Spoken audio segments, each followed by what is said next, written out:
Hi, welcome to Pennsylvania Newsmakers, and as always, thanks for watching. Well, our all-star panel returns. Are sitting right here, and we're going to debate, of all things, the Pennsylvania budget and other matters, and then our popular financial literacy update. Guess what? It all starts right now. This is Pennsylvania Newsmakers, a fast-paced, unrehearsed weekly discussion with and about the leaders who shape your world. And now, here's your host, Terry Madonna. Hi, welcome back to the program. Our all-star, that's hard to say. All-star panel is back, and these guys have more titles than the King of England or the Queen of England, but here they are. Sitting right next to me is Fred Anton. He heads the Pennsylvania Manufacturers Association. Across from me is Gene Barr. He's a VP. A couple of big titles for him at the Pennsylvania Chamber of Business and Industry, and Jim Redmond. He has a bunch of titles, too, with a hospital. You guys have too many titles, Fred. What do you think? Yes, absolutely. Good, okay. All right, we're going to start quickly. I'm going to yes or no on this, and then we're going to details. Does the Pennsylvania Legislature and the governor come to an agreement on the budget by the end of June? June 30, do they get it done? Yes. On time. Do they get it done? Absolutely. Do they get it done? No question. They'll get it done. All right. There you have it. Now, I'll give you their email if we don't get it straight. All right, Fred. But the question is, how far before June 30th will they get it done? Will it be at the last minute? Will the voters care as long as it gets done by the 30th? Yes, voters will care. If the state employees are laid off like they were with Rendell, they'll care a lot. Oh, you mean if they announce the layoffs and there's all that? Do you think that will come to that? I don't think we'll get that far. They're going to be at most the third week in June. Third week in June? I agree with Gene. All right, so Fred's just raising the possibility, I think. All right, Fred, let's start with you. $27.3 billion. The Republicans in the Senate say, we're going to hike it. We're going to go a couple $100 million more. We can go further, reduce these cuts in education that the governor wants. Is that going to happen? This budget is only about one thing: expenditures and what the level of expenditures are going to be. I'm amazed how resolute and absent from the debate the question of taxes or increase in taxes. There are no taxes. There are no taxes. Maybe one. We'll get into that. A legislator who we had speak to a group that we have on Monday morning said he has had 2 emails about taxes and about 100 about what they're cutting. All right, Gene Barr, look, will the Senate raise the threshold above 27.3, use this $500 million in surplus they're talking about, money that they expect to get in terms of the receipts? Will the Senate do it, and will they reduce further the cuts in the budget? I don't think you're going to see all the $500 to $600 million. Part of it is when you talk to people who are engaged in detail on the budget, they're not at all sure this is recurring revenue. And they're concerned about what might happen next year. So there's going to be economy worsens. You mean economy worsens again? Yeah. Is this a one-time deal? There's some real issues in terms of the details in terms of how this tax money came in from the corporate side. I don't know that they're going to do the whole 500. I think tweaking up a little bit, perhaps. 200 of the 500? I don't know what number they're going to get. It might not even be 200. I think there's real pressure to keep it at the 27.33. What do you think? I think they'll use some of it, but Gene is right. There is concern about the fact that some of this is not recurring revenue. But I want to disagree with Fred on something. I don't think the issue is the spend number. I think the issue is no new taxes.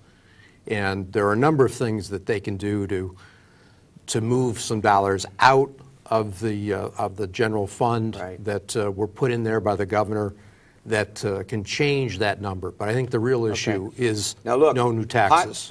The medical health care is on the block here because the trade-off was restore some of the education cuts and go in to the welfare budget. Some 400, we get into the 400, 450 million. Will that hold up? Will the legislature stick to those cuts? I think they'll stick to some of them. I think I'm encouraged from the standpoint that we seem to have support in the Senate for changing some of the hospital cuts that are being proposed. All right.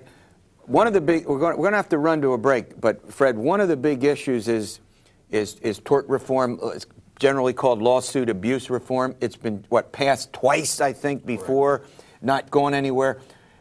what's the prospect that lawsuit abuse reform will be passed this time and the governor will sign it?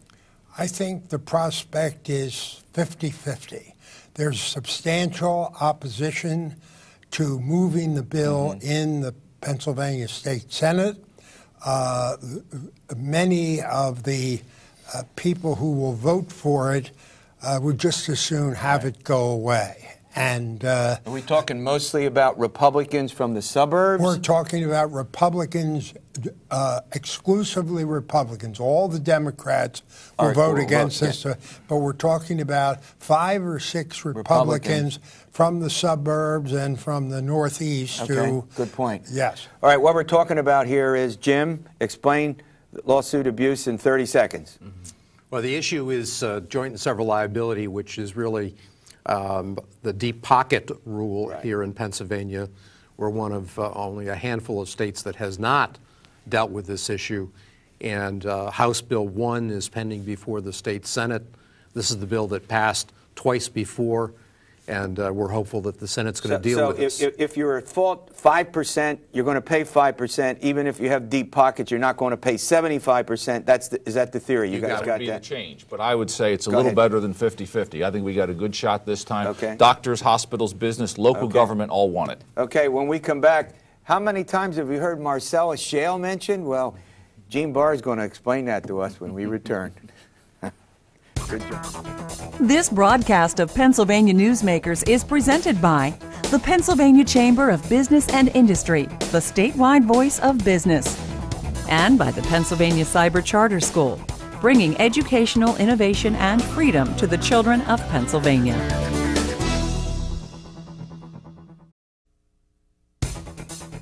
This broadcast of Pennsylvania Newsmakers is presented by ReconnectPA.org, supporting a comprehensive transportation funding solution, and by the Pennsylvania Manufacturers Association.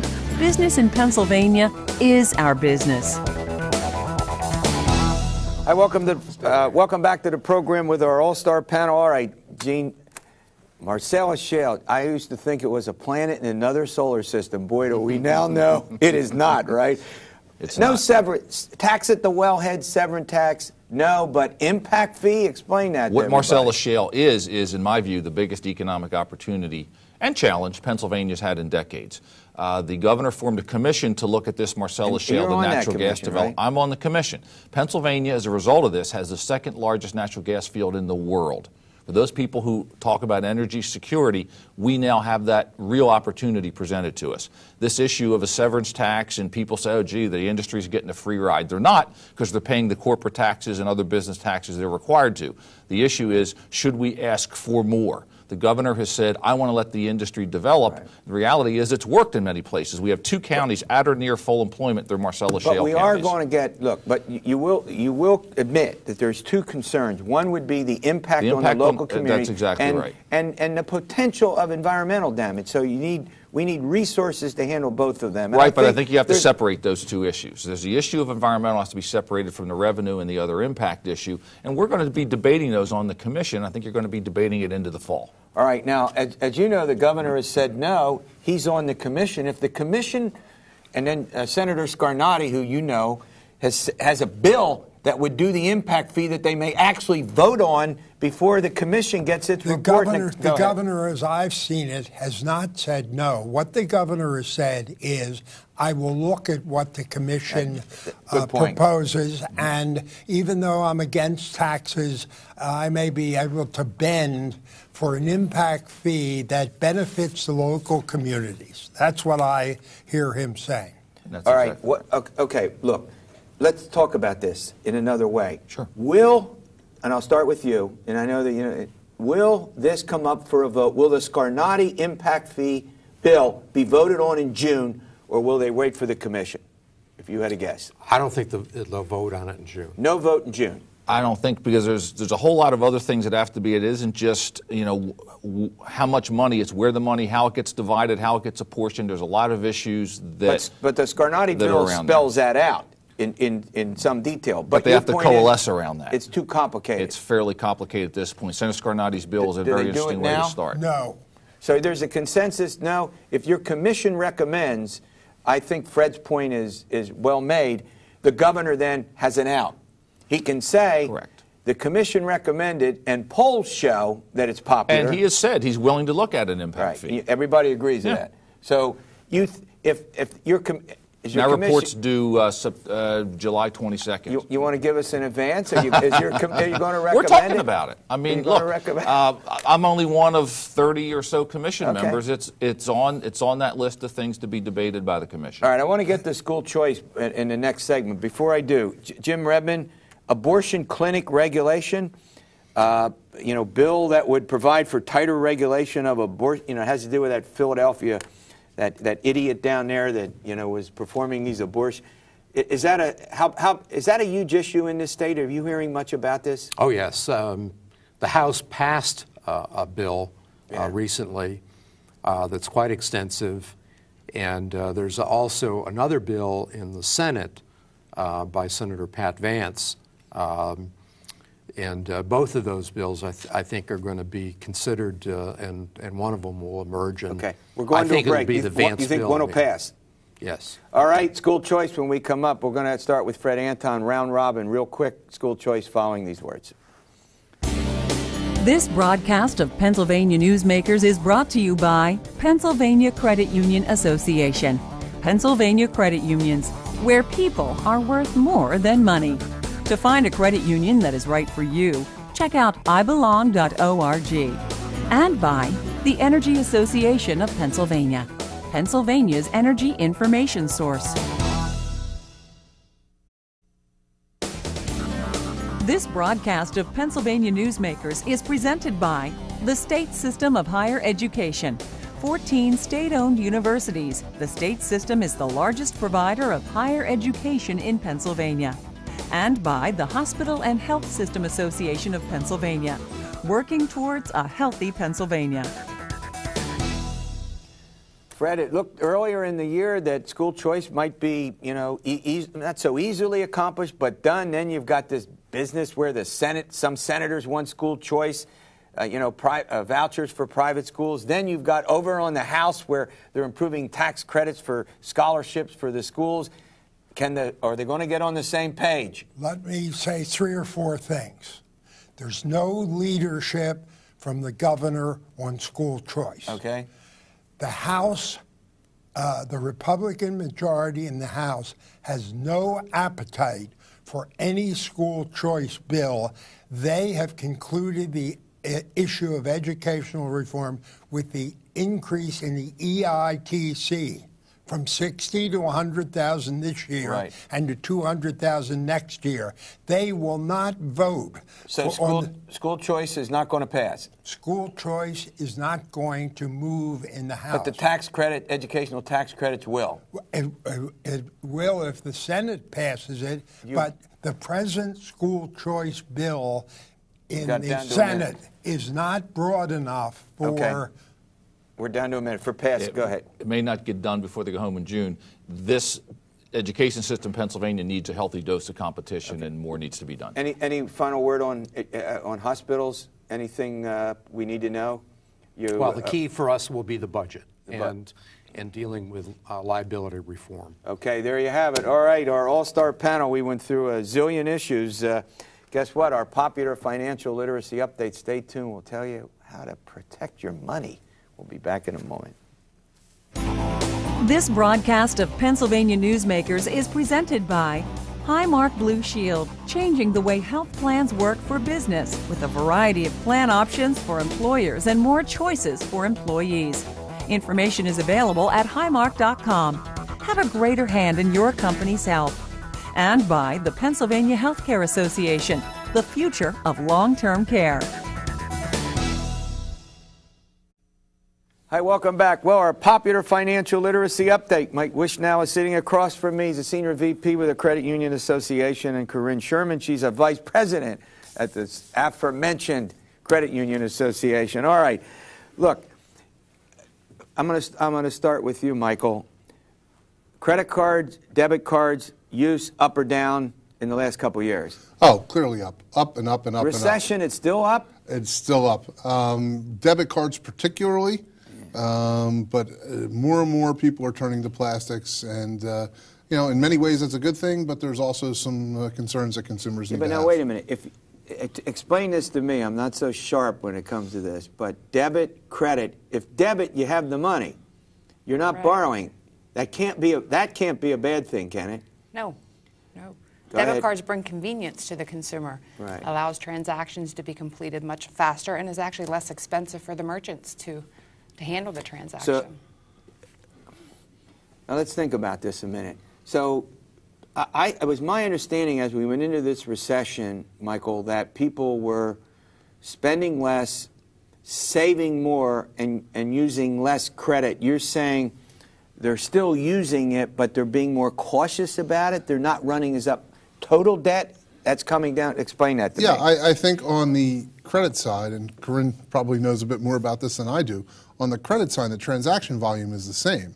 People are just paying down their debt. Okay. They're paying more, or they're paying their amounts in full when they can. Are you seeing that with your Yes. local credit unions? Yes. Banks, I'm sure, would be the same. Go ahead. Yeah, people are paying down their credit card debt more. Usage is remaining the same. A lot of rewards programs on credit still exist, so a lot of people do use their cards for rewards and then pay them off every month. Yeah. Now you have to be real careful so that you understand all the terms of those things. Absolutely. Yeah, I have a couple rewards cards, and they're actually okay. The ones I use, because I shop at a place, I won't mention it, no free advertising here, actually isn't bad. If you're going to use the product, is that the whole point? You got to use the product, or else you're just spending money to get a reward. And Oh, right. If you don't use a reward, it's not a reward. Right. Yeah, good point. All right, let's talk about credit card fraud. Corinne? Is it up or down? Are people being more cautious about it? What can you tell us about this? Plastic card fraud in general is up. Plastic card fraud is up. Yes, both credit and debit card fraud. As usage increases, so does the fraud. A lot of new technologies exist which allow for new ways for criminals to perpetrate the fraud against consumers. Michael, are credit unions and banks doing a better job in the last few years of informing consumers about what to look for and how to prevent it? Hold on. If I have a credit card with you, let's say, and something happens to it, I'm protected. Does that mean I don't have to care about it? No, it doesn't mean you don't have to care about it. You are protected as long as you report it within a timely manner. You're going to have a zero liability. But you're still going to have the headache of cleaning up all the problems that ensue. At the end of the day, you're going to be made whole. But that is really exacerbated on a debit card because that's money coming right out of your checking account. And that could cause other things to bounce, and you could have a whole slew of problems. I think many of your viewers saw in the news the Michaels data breach, and there have been data breaches, for the last several years, TJ Maxx, DJS Shoes, et cetera.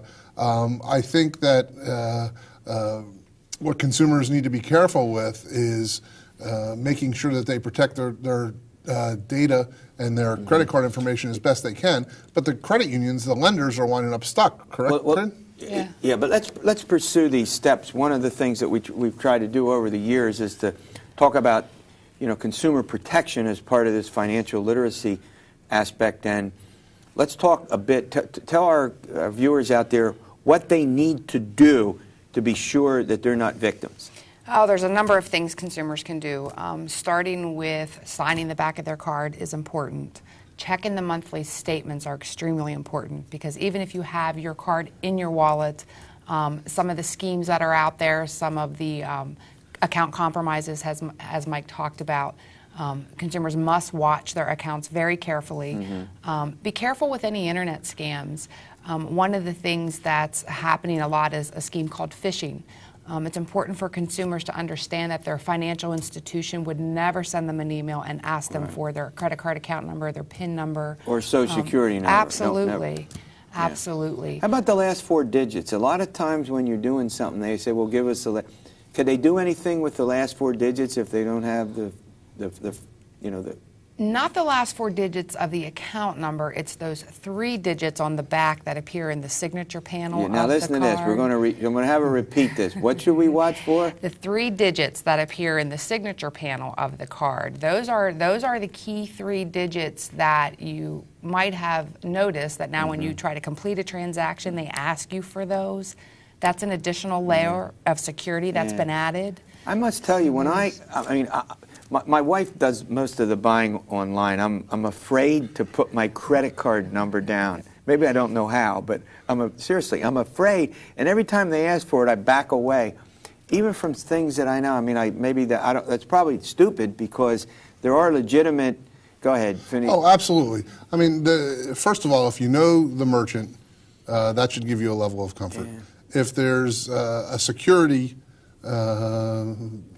number or code or something? No, there's a little logo. A logo. There you go. A lock on the bottom. Okay. Exactly. Yeah. So you look for a lock, site. right?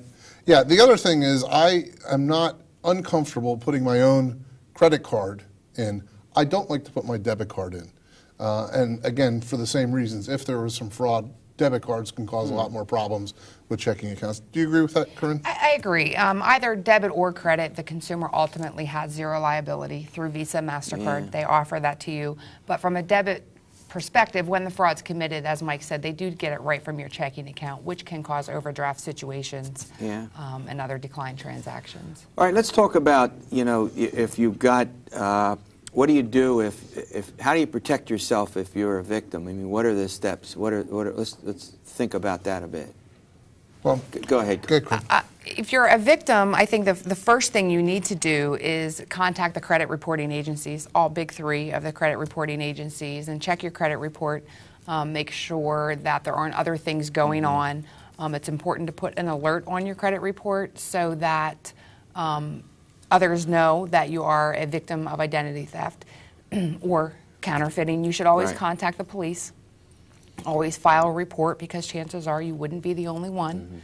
I noticed that you're encouraging people to go to the big 3 credit agencies, I guess, reporting agencies, and then you're saying, well, maybe just don't use one, but do more. We got about 30 seconds. What should people do with that? Well, yeah, certainly all 3 are combined when they look at your credit, so you should put alerts on in a compromised situation. On all 3. As Corinne said. Yes. Yeah, absolutely. But when you're checking your own credit score, when you just want to know what your own credit score is, should you look at 1, 2, or 3? 3. You think we should look at all 3? Yeah, and you can go to annualcreditreport.com, get them all for free once a year. There you go. All right, thanks. All right, as always, thanks for watching Pennsylvania Newsmakers, and stay well.